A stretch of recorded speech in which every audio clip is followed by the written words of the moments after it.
మనమును వెలుగులో మనమును వెలుగులో నడిచిన ఎడల వెలుగులో తండ్రితో నడిచిన ఎడల, వెలుగులో అంటే మనం వేరేగా వెలుగులో నడడం కాదు, దేవుడు చేయబట్టుకొని నడిచిన ఎడల మనము అన్యోన్య సహవాసము మనము తండ్రి అయిన దేవునితో అన్యోన్య సహవాసం. కలవరమై ఉండును. ఇప్పుడు నియరెస్ట్ రిలేషన్. కొంతమంది నా దృష్టిలో అతి దగ్గరగా ఉన్నవాళ్ళు ఉంటారు నా ప్రేమకి. మరికొంతమంది కొంచెం దూరంలో ఉంటారు. ఇంకా కొంతమంది మరికొంత దూరంలో ఉంటారు. కానీ కొందరైతే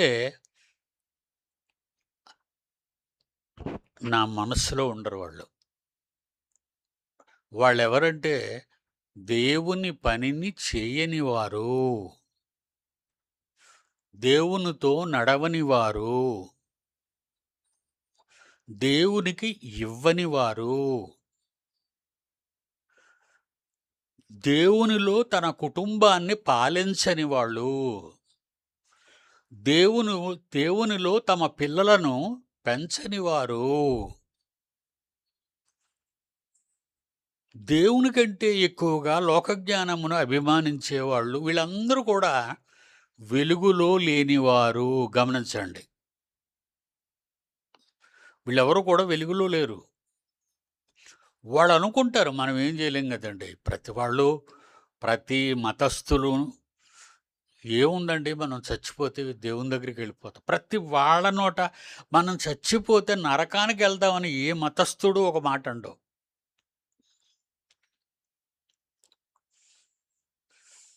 వాళ్ళు చేసే పాపాలన్నీ వాళ్ళకి తెలుసు.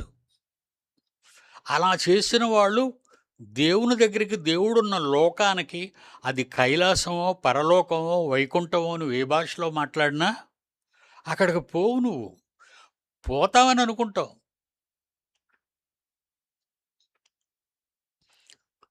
దేవుని కోసం యుద్ధం చేసే సైనికులు వీరమరణం పొందారంటారు పాపం. వాళ్ళకి తెలియక వీరమరణమా?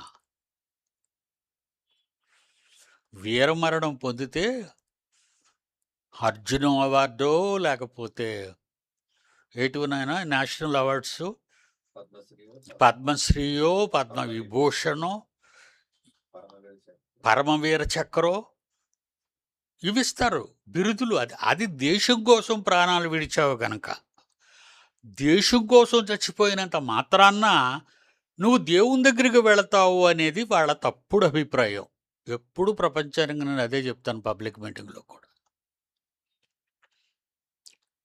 నువ్వు దేవుని కోసం చనిపోవాలి, దేశం కోసం,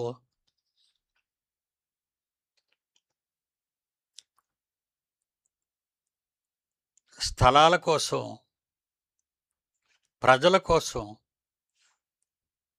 ఇవన్నీ కూడా లెక్కల్లోకి రావు దేవుడి దగ్గర. కనుక దేవుడు వెలుగులో ఉన్న ప్రకారం మనమును వెలుగులో నడిచిన ఎడల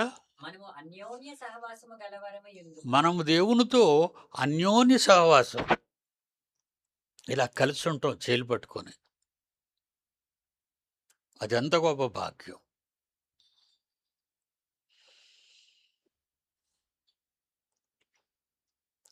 అప్పుడు తర్వాత అంటాడు, మీరు అలా పట్టుకొని దేవునితో వెలుగులో నడుస్తుంటే ఆయన కుమారుడు, ఇప్పుడు వచ్చాడు యేసు, ఆయన కుమారుడైన యేసు రక్తము ప్రతి పాపము నుండి మనలను పవిత్రులనుగా చేయును. మనలను పవిత్రులనుగా చేయును. ప్రతి పాపము నుండి, అది ఎలాంటి పాపమైనా, ప్రతి పాపము నుండి మనలను పవిత్రులనుగా చేయును. అంటే నువ్వు పాపాలు చేస్తావని, ఆ పాపాలకు పరిష్కారంగా ఈ తండ్రైన దేవుడు తన కుమారుడిని సిలువలో రక్తం కార్పించడని, ఆ రక్తము, ఆ బలిదానము వల్ల నీ పాపాలు దేవునిలో ఉన్నప్పుడు, ఆయనతో నడిచినప్పుడు అవి పరిష్కరించబడతాయని దేవుడు క్లారిటీ ఇచ్చాడు.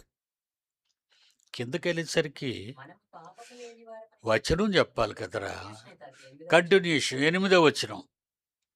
మనము పాపము లేని మనము పాపము లేదని చెప్పు ఇతరుల పాపాల గురించి మాట్లాడుతూ ఇతరుల గురించి డిస్కస్ చేస్తూ ఆడ పాపం చేసేస్తున్నారు, వీళ్ళు ఈ పాపం చేసేస్తున్నారు అని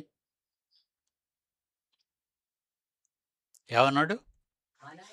మనము పాపము లేని వారమని చెప్పుకొనిన ఎడల దేవునితో చెప్పుకుంటే దేవుడు అసలు పట్టించుకోడు అవి. మనలను మనమే చెప్పేసుకుంటాం, నేను పాపం లేనివాడిని అని అనుకుంటాడు. మొదట నేను చాలా భక్తుడిని అండి, నేను గొప్ప విశ్వాసుడండి అంటాడు. ఇవన్నీ నిజాలు కావు, అబద్ధాలు ఇవన్నీ.